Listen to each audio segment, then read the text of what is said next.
Hello everyone, my name's Don Balance and I'm the Director of Training here at NewTek, and I'd like to welcome you to this Get Started training video for the 3Play 425. 3Play 425 is a 6-channel instant replay and slow motion system. It allows you to bring in and record up to 4 live video sources with audio in a variety of formats and resolutions, all in the same production. It also features 2 independent outputs. You can easily create events which can be viewed from multiple camera angles and at variable speeds. You can play out of one of the outputs while setting up the other one, or you can use them both together. You can also use the playlist to create melts or highlight reels quickly with dissolves between each of the replays and a music bed. It also allows you to export clips or the highlight reels that you've created in a variety of formats once the production is done. When you open the box, you'll find the 425 unit itself. This is the black 2U rack mount device. You'll also find the CS or control surface for operating the 3Play 425. You'll have a keyboard and a mouse, as well as a power cable and a USB cable.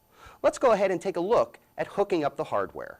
On the back of the 3Play, you'll find the power connector. Plug in your power cord here and then plug it into AC power. You'll also find a variety of USB connections. This is where you'll connect the keyboard, the mouse, and the control surface. You also have a gigabit Ethernet port allowing you to connect the 3Play to a network. Next, you have your video card with 2 connections on it, a DVI connector and an HDMI connector.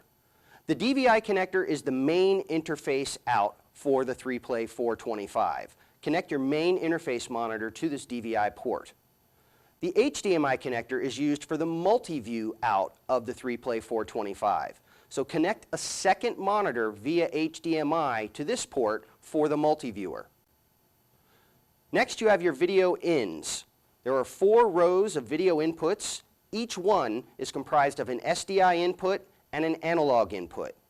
When working with high definition, you can come in as SDI or component. When working in standard definition, you can come in as SDI, component, composite, or YC. You also have 2 video outputs, rows 1 and 2. Row 1 is video output A, and row 2 is video output B from the 3Play.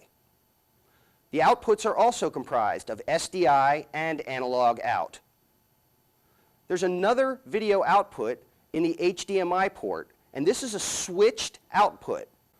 Depending upon what output you have selected on the control surface, either output A or output B, the output that is selected on the control surface is what will be output this HDMI port. This allows the 3Play operator to switch from output A to output B out of one output from the back of the 3Play. Now, this network connector can also be used if you're using a TriCaster as the switcher. Any high-definition TriCaster running Rev4 software or later will allow you to bring both of the independent outputs of a 3Play 425 or 820 directly into the TriCaster through the network inputs. This means you still have all the live video inputs available in your switcher, and you're bringing your instant replay outputs from the 3Play in through the network inputs of the TriCaster across the Ethernet cable.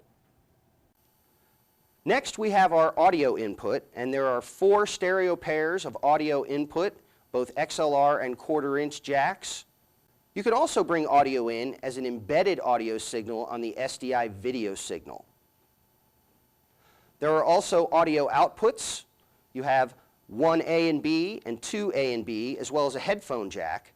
And you do also have the ability to output the audio via embedded SDI audio as well. You also have a Genlock area allowing you to input and pass through a Genlock signal to sync the 3Play. And there are a variety of connectors on the back of the 3Play device that we will not use. We will not use any of these ports. We will not use the sound card ports on the back of the device.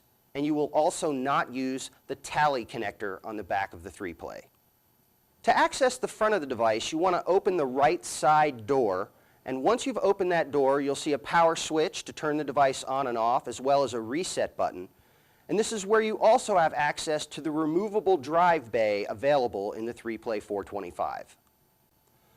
Once you have all of the audio and video inputs and outputs connected, your monitors, keyboard, mouse, and control surface, you're ready to go ahead and power the system up.